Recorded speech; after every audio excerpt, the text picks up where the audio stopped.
Why grief and intimacy, and what is the importance of it?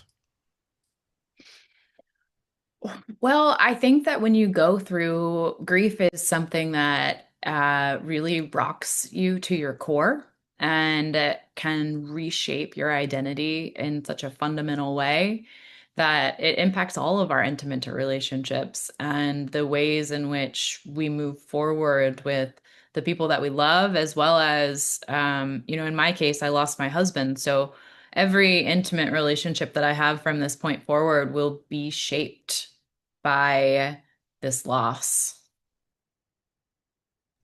Yes, yes. I think sometimes we forget that we can still feel that loss one day later, 1 week later, a year later, and so on. What do you then think is maybe some of the obstacles that people face when it comes to understanding the impact of grief on your intimacy as well as other relationships? The impact of grief on understanding. I think that there is in a level of reorientation that happens in grief where you are reforming your identity. Like, who am I post loss? And I think going through something so intense and incredibly meaningful at the same time, there's so much nuance. Like, there can be meaning and beauty embedded within pain at the same time. And I think that just being really gentle and patient with that process, particularly in the first, year, but 2 years really. I mean, I'm 2 months out from the 2 year anniversary of my husband's passing. And I'm still very surprised at the way that I'm unfolding in this journey. And in approaching it with curiosity and compassion, as opposed to expectation, like, oh, I should be any certain way by this point in time. Like, there is no should. Like, this is unprecedented. I've never been through this before. And just having a lot of compassion for that.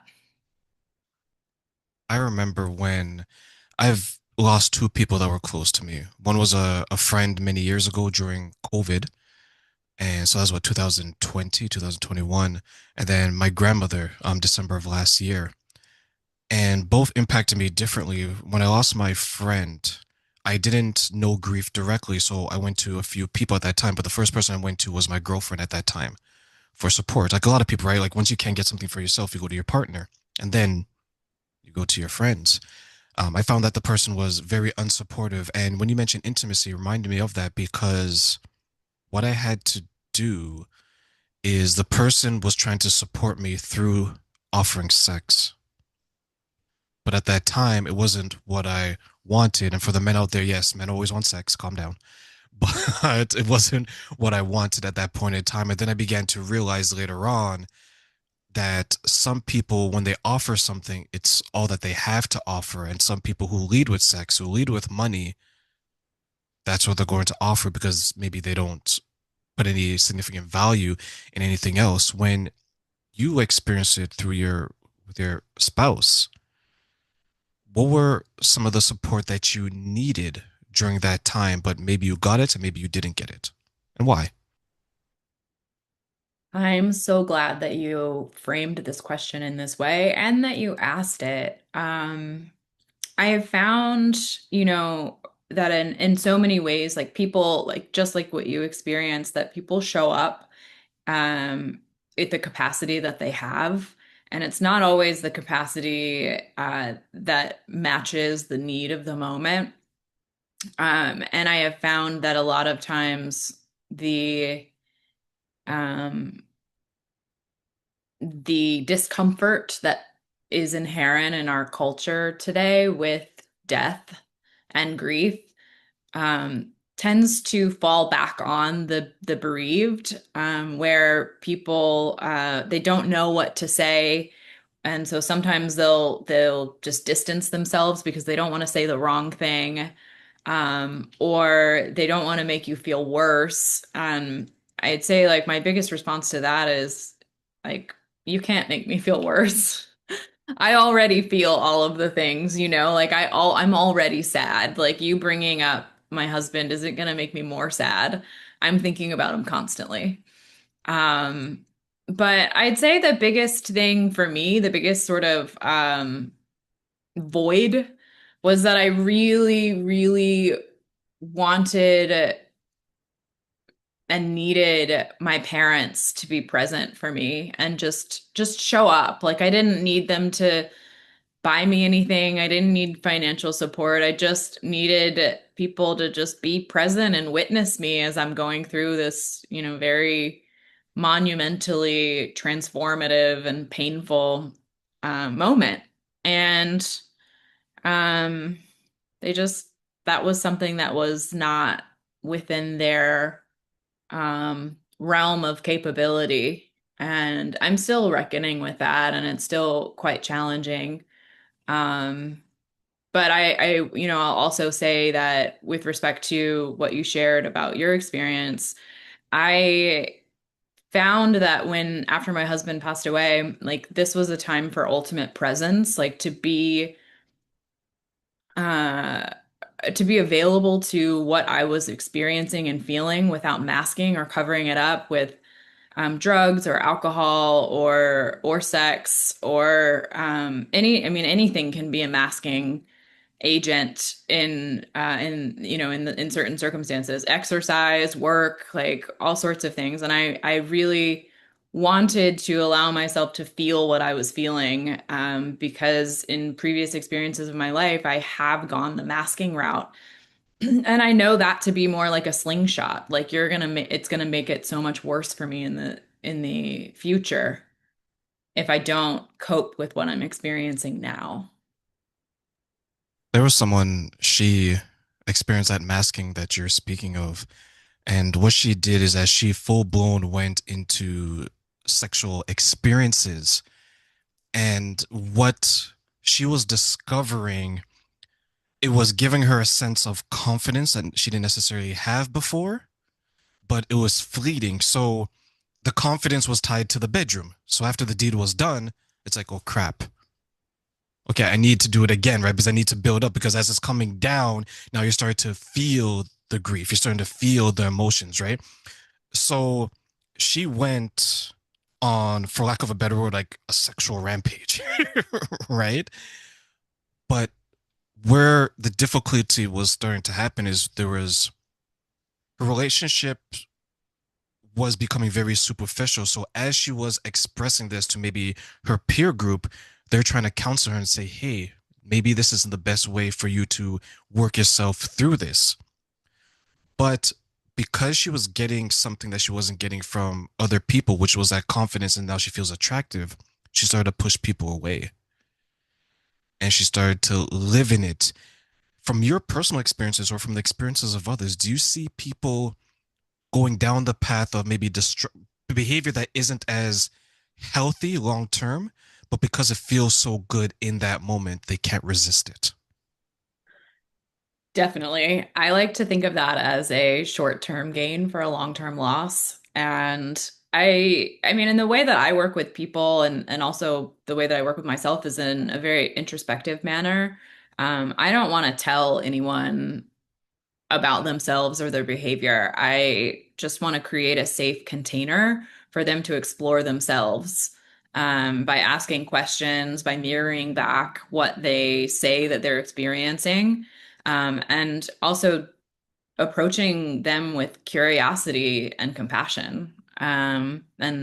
Sometimes I find within myself, especially, that a lot of times, but behavior patterns in the past have been sort of ingrained in me as like autopilot in ways that I didn't consciously choose, but that these neural pathways that were created when I was a child, and maybe they were suitable for the environment that I had then, but now as an adult, the version of me that I am today, like these um, behavior responses aren't appropriate for who I am today, and they're not serving me as this version.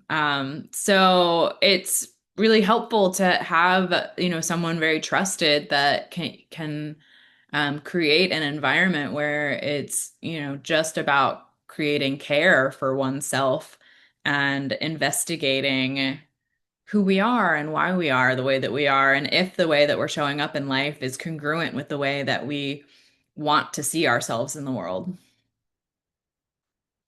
What are some of the steps that someone can work to find themselves and discover the type of person that maybe that they are and that they want to become?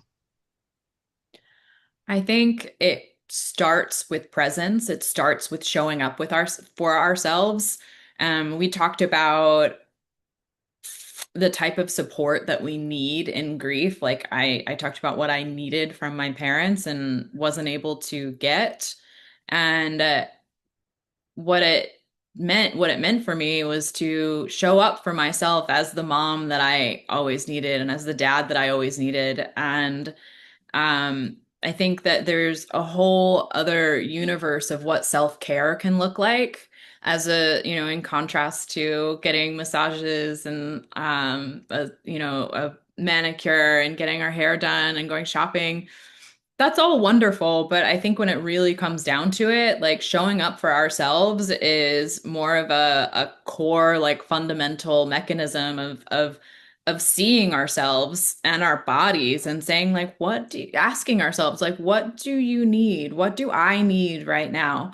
And being really present with the answers and being kind to ourselves, not just in this moment, but the me of 1 hour from now, the me for tomorrow morning, the me for 1 week from now. And sometimes that means cooking a really nutritious meal instead of getting the fast and convenient easy thing from the grocery or from a restaurant or a fast food place.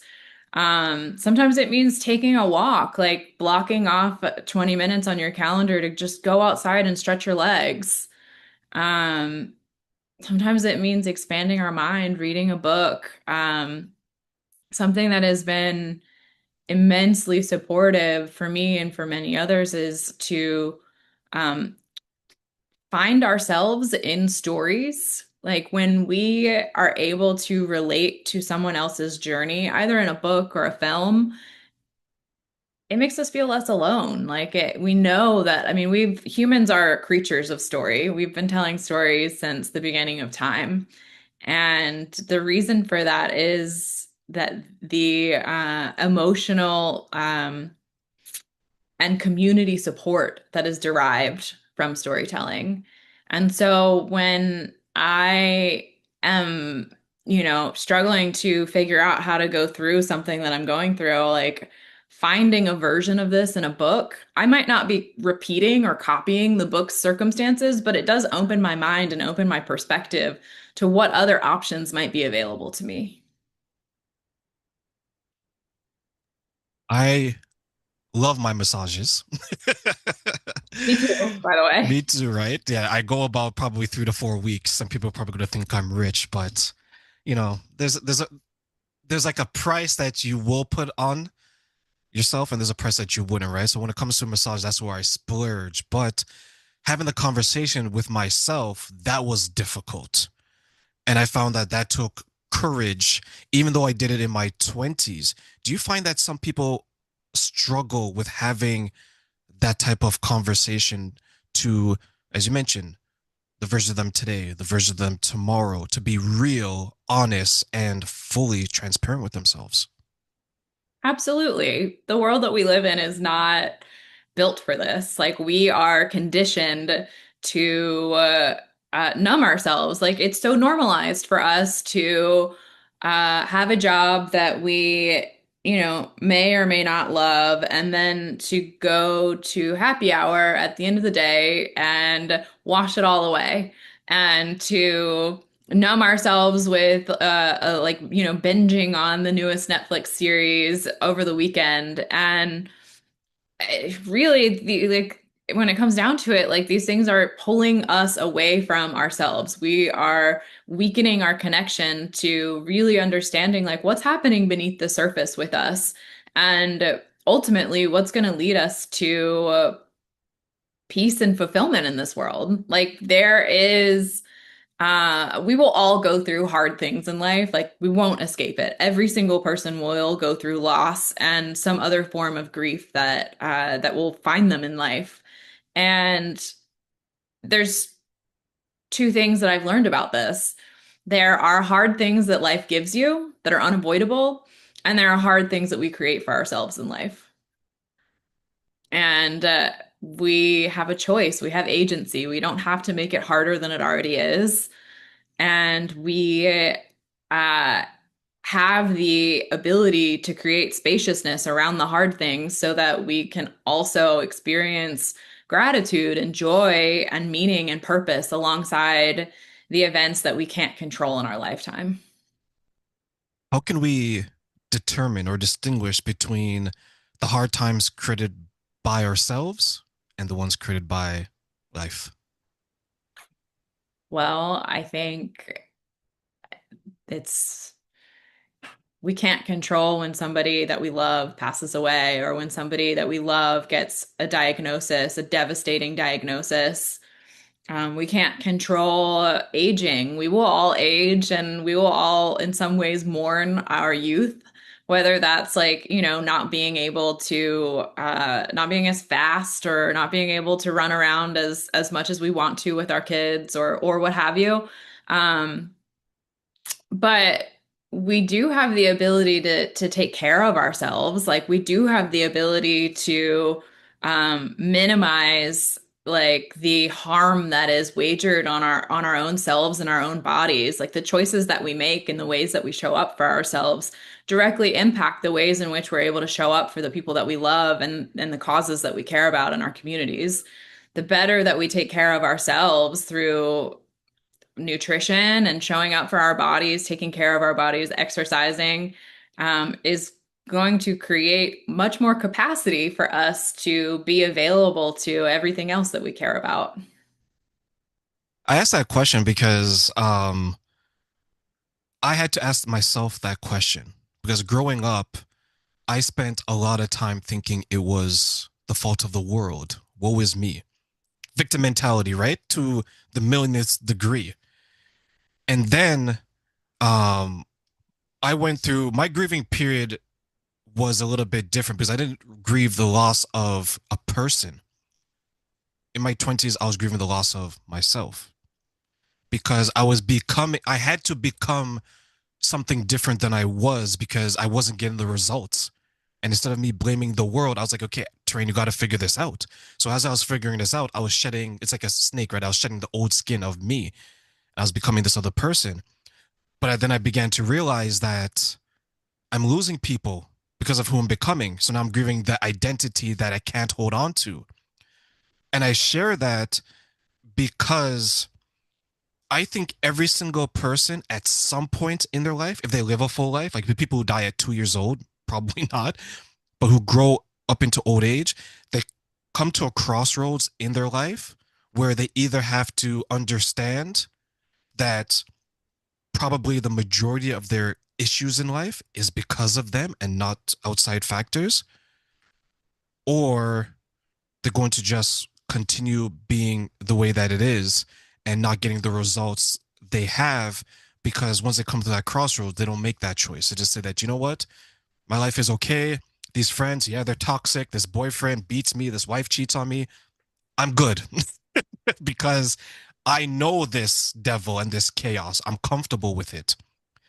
But Train, if you ask me to change and go over there, it's unknown. I don't know what that is. I can't comprehend it. It's scary. What if I'm not successful? What are your thoughts on people who have to come to that crossroads and make a decision in their life?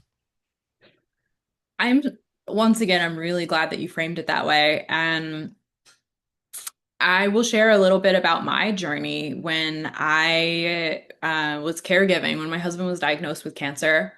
We I was not in a great place. For the first 6 months of his diagnosis, I was smoking from the moment I woke up in the morning until I passed out at night, smoking weed. and I was so miserable. I Everything about the world was evil and cruel, and I hated myself. I mean, I didn't, that wasn't like, it was like I hated everything I saw outside of me, but like it's a mirror. What I saw outside of me was I was just looking in the mirror. I hated what I saw inside. And I was trying to do all of the right things, but I didn't really know what that meant. And it required, like for me, it took like a lot, quite a bit of trial and error. I was in such an extreme circumstance where like I had to make changes, because there wasn't any way to continue. Like it was completely unsustainable to be in this situation. Like I was in a life and death situation. And I had gotten to the point where I myself was suicidal. And I had a therapist, and he's like, Ayla, you have got to take care of yourself. Like, you're not going to be able to take care of James if you don't take care of yourself. And so I started with very little small actions, like keeping very small promises to myself. And it was working out. I told myself that every single day I was going to do a 20-minute workout. And it was like, I'm talking the easiest workout in the world because I couldn't do something too hard because then I was going to get resentful and I was going to like not look forward to it. It had to be something that felt good. Um, so little by little over the next like 6 months, like it became such an integral part of my existence. And even to this day, I mean, I still have my, I mean, it's become more like 40 minutes now, but it transformed over time based on my needs. And along with that, it created more spaciousness for me to inquire on like what else I needed and also what other influences in my life weren't serving me. And in the grieving process, it has been a really hard reckoning that some of the people that have been very, the most important to me over the years have sort of fallen out of relevance for this version of me now. And it's been really quite hard, but also at the same time, I know that I can't exist as the person I used to be. It's just not possible. And I would say for anybody that is going through this in their own way, it really goes back to, being really gentle and compassionate. It's not about blaming anybody or cutting them out of your life in some like, sort of aggressive or mean way. It's really just about prioritizing yourself. And like I've been thinking about myself as like metaphorically as like a plant and learning like every plant. I don't know if you're a plant person, Terrain, but you are. Okay. Plant daddy. Every plant will tell us what it needs, right? Like we will find out by the way that it looks, the way that it's blooming, if it's in the right soil, if it has the right sunlight, if it needs some different nutrients. And so I've been thinking about myself as a plant, like what makes me bloom? And it's been a really helpful thought exercise for me to, as I'm going through life now, like, is this something that makes me feel joy and warmth on the inside? And if it is, I keep moving towards it. Two things I like about that. One, Plant Daddy. I think that's going to be my new nickname. I love that. And one of my close friends, he references plants all the time. He's not a plant guy, so I don't know why he does it, but he references plants all the time in similar fashion. And it's such a great comparison because are you feeding the plant? Are you growing like the plant? Because if a plant's not growing, it's dying. Yeah. Similar to us, right? If you're not growing, what are you actually doing? And I guess a question that I had for you when you're sharing your own personal journey and how you couldn't go back to your old self and some people fell out of relevancy. At what point in your journey did you realize that was happening? Like what caused it? Was it a thought? Like how did you come to that realization that you're like, some people aren't going to be along for this ride? Yeah, well, I think what comes to mind really is like setting boundaries and learning about what I need. So back to the plant metaphor. Um, some friends, I mean, one friend in particular, I love her to death still, like to this day. I have no love lost. But I had to recognize that every day, like she was coming to me saying, like, um, how are you? And that sounds really fine, right? That sounds like very well intentioned, but I had to say like it actually it doesn't feel good for me to answer that question. Like I could give you platitudes and say, "Oh, I'm fine," but I don't like you and I are well past platitudes. Like you've been my best friend for so long. I'm not going to give you a platitude out of respect and love for you. But also what I'm going through right now is um awful. There's like rage, there's terror, there's fear. And I don't want to go, I don't want to have to, I don't want you to ask me how I'm doing right now. Like I want to, like, we can skip that part. I know that you love me when you reach out. And I know you care how I'm doing, but just skip that for right now. That question doesn't work for me right now. And we had this question, I mean, we had this conversation a number of times, and she just kept doing it. And I was like, girl, I can't with that question right now. Like I'm in like triage. Like I am in a terrible place. I can't relate to you that, and I don't want to talk about it. I'm telling you, I don't want to talk about it. And I'm being really like articulate and emotionally fluent about what I need. And so anyway, I just sort of had to realize that at that moment or that phase, like she wasn't going to be somebody who could meet me where I was. And that's okay. Like there's nothing wrong with that. That doesn't make her less of a person. It doesn't make me love her any less. It just means that we needed to take a pause on the intensity of our friendship for that particular moment. And it was a kindness to both of us. Looking back, if you can redo it, what would you have wanted her to ask you, and why? I think that what I've learned is asking things like, instead of how are you, which I think really in our culture, people ask that because it's something that is an autopilot like thing to say, a pleasantry, but nobody really wants the answer. Nope, they do not. I and the reason why I say that, and this is not being me being it's not skeptical. What's the word I'm looking for? This is not me thinking that the world is negative, and there's a lot of negativity in the world, right? But I think for the most part, it could be a very positive place. It's the way people ask how you're doing that comes across as it's like the emotional version of hi, Yeah. right? Like hello, good morning is totally different than hi, right? Hi, there's usually no follow up. It's oh hi, as a person is creating distance from you in the middle of the street, right? So what I used to do sometimes when people used to ask me how I'm doing, I would say, "Oh, I'm doing well," or I make it exaggerate, right? I say, "Oh, I'm marvelous," right? I accentuate the word, right? And then I ask them how they're doing, and they'll say usually, "I'm okay," right? And okay is like the word no. It's full sentence. Yeah. I'm like, you know what? I'm not gonna stop there. I'm like, okay, what makes the day okay for you to feel okay? And they have no answer, right? So then I follow up with the people who I experiment this on. I was like, how can you tell me that you're okay, that you're all right, that you're good, but you can't even give me the reason why? It's right. We're conditioned to just ask and just give the answer, but no one explains. So to your point, right? Like you're going through this difficult time. I may be going through difficult. We are, but you're saying as nicely as you can that, hey, you know what? I can't handle this question right now because I'm experiencing this. But sometimes I think because people aren't used to the explanation piece, they just keep asking. Yeah. Right? Is that something that happened?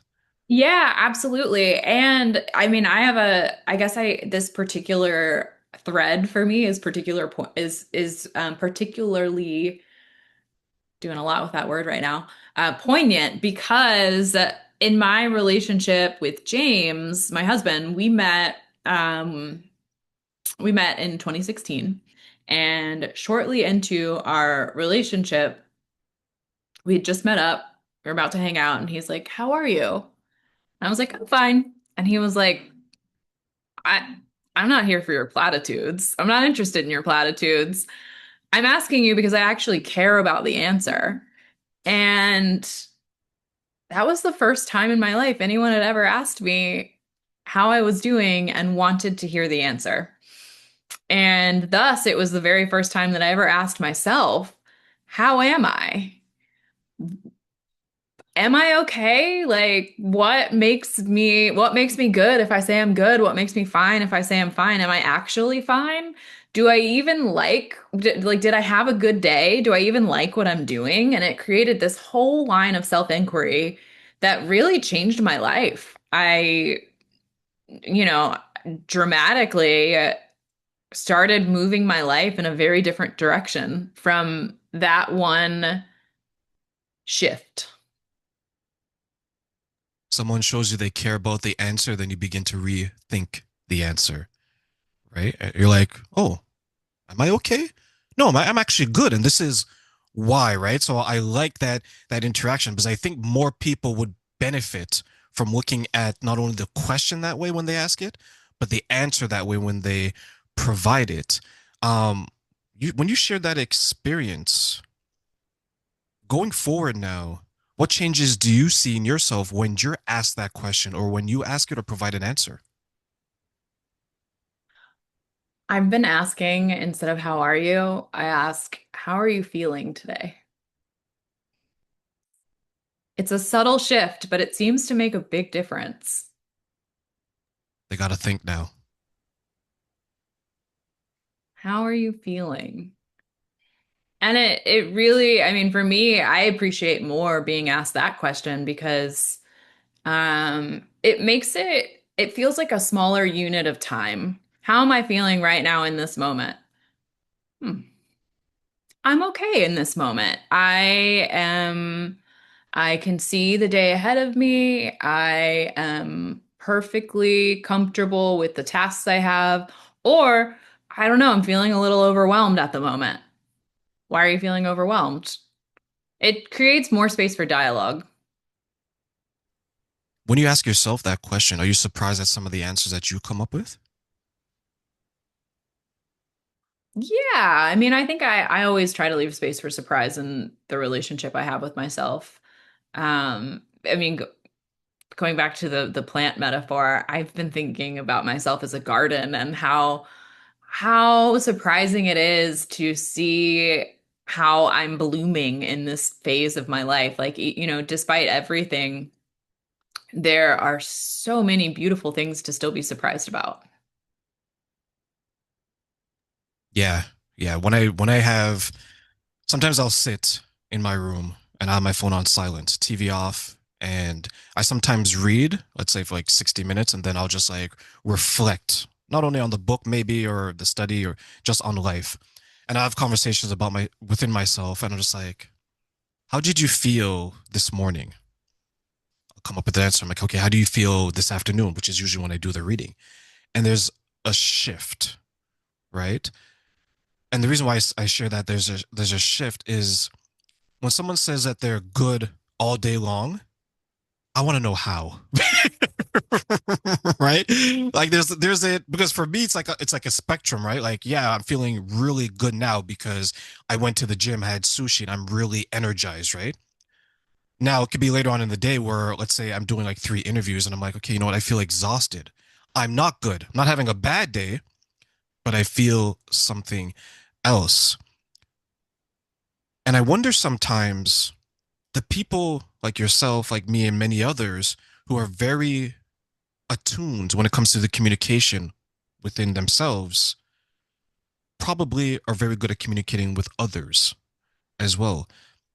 Do you then think that maybe sometimes those who are struggling with communication is because they haven't been able to master it to communicate the way they're feeling towards themselves, so therefore they can't pick up on the emotions or the body language of other people to communicate what they want properly or effectively?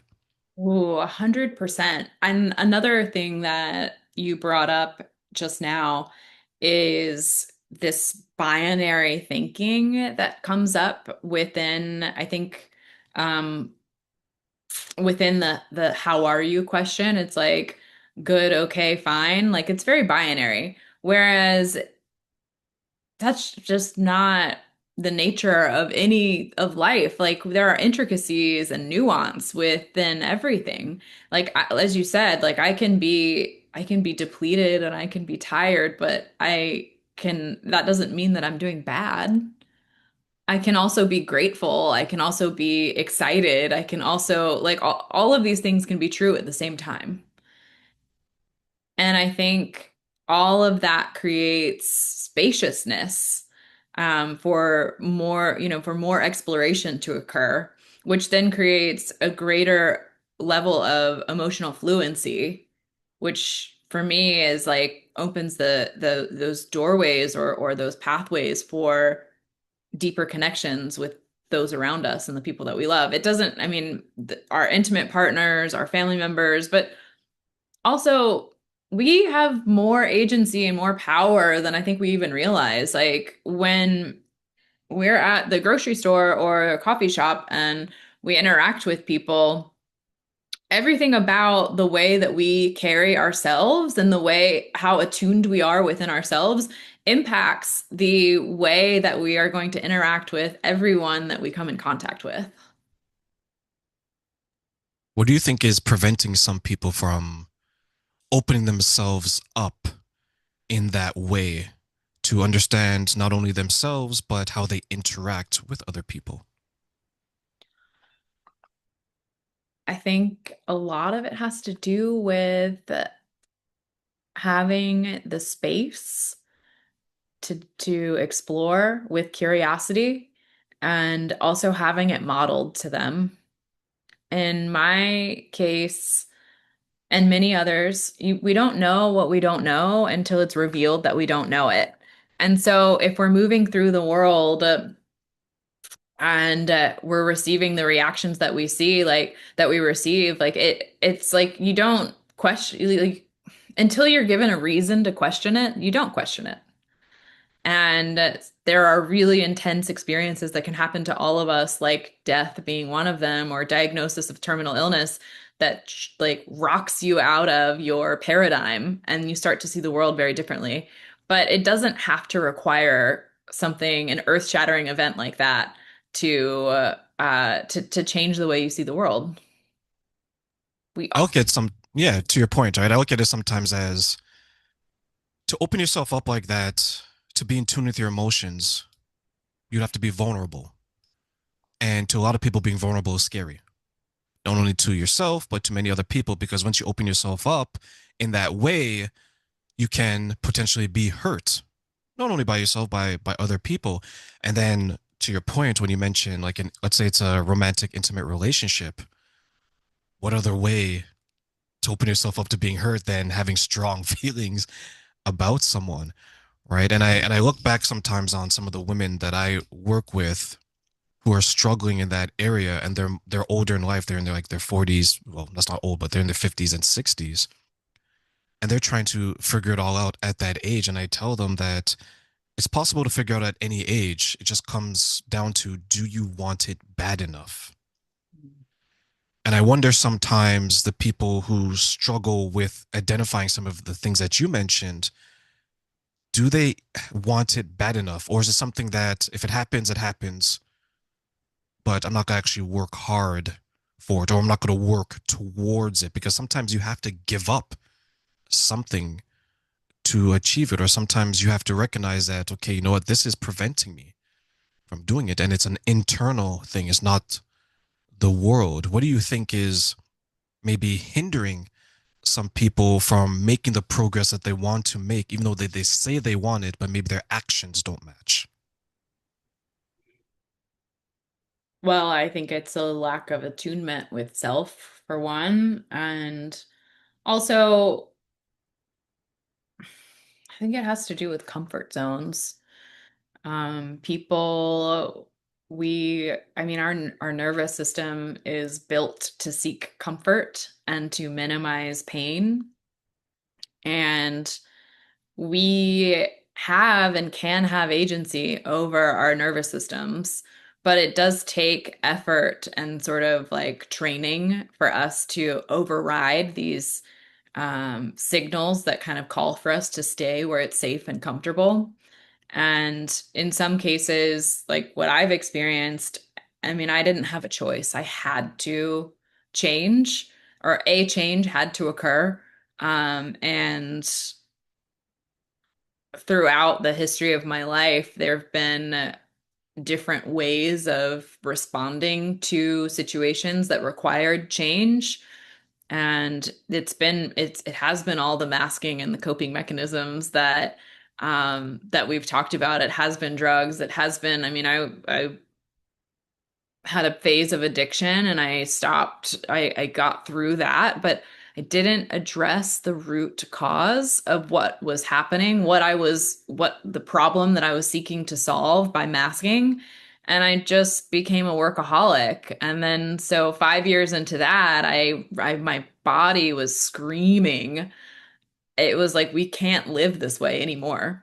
And so I had to address it. So I think it's the point that we get to where the pain of continuing as we are becomes greater than the fear of changing. And you mentioned work, and work is one of the easiest ways for us to try to soothe ourselves and cope, right? And it's so fleeting. I remember I gave someone the example that one of the most toxic relationships you ever have with is with your job. Right? They'll treat you a certain way. They'll say things to you that you'll never accept from a friend or a husband or a wife or a boyfriend or a girlfriend. And I can see why yourself included and, so many others that when they're going through something difficult, they're like, okay, you know what? What's the easiest way I can distract myself? Let me just work long hours. Let me work extra, extra hard. And when you pulled yourself out of that situation and you became the person you are now, looking back, are you surprised? Well, actually, let me rephrase that. What is one of your most happiest changes that you've made in your life, looking back on how you used to be? Um, Happiest changes, just putting myself first. Isn't there this conception that we are conditioned to believe that putting ourselves first is selfish? And uh I just realized that that's bullshit. There's nothing true about that. Putting myself first is what allows me to be there for other people, like taking care of myself, creating a balanced life, consuming nutritious food. I mean, I've been thinking about this one particular concept a lot, and that's how we outsource our power. Like we're sort of trained to outsource our power. And I know things are a little different in Canada, but I don't think it's too different than here. But we outsource our nutrition to the government, basically, that is, creates a nutritional model that is in service of big industry. It's not in service of our biology and our wellness. We outsource our health to a for-profit medical system that is driven by big pharma and the medical industrial complex, which is specifically designed to diagnose and treat disease. It's not built on wellness. And I've been realizing that it's our responsibility to take care of ourselves. And it's also a form of resistance. There's a lot happening in the world that, not, I won't get political right now, but the, ways that we can fight for what we believe in starts right here at home in this body. So, Ayla, as we close, I'm going to give you three wishes. And you can wish for anything that you want. Aladdin's genie lamp. Okay. What are three things you wish people knew about the power that they hold within themselves and why? I wish that people knew that the power that they have within themselves is like a bottomless well of expansive power. Like it keeps growing and it keeps growing. And once you start to explore, you'll find that all of these new rooms and levels get unlocked. And it is the coolest and most luminous adventure that I think that we can ever take in this lifetime is to explore and get to know ourselves.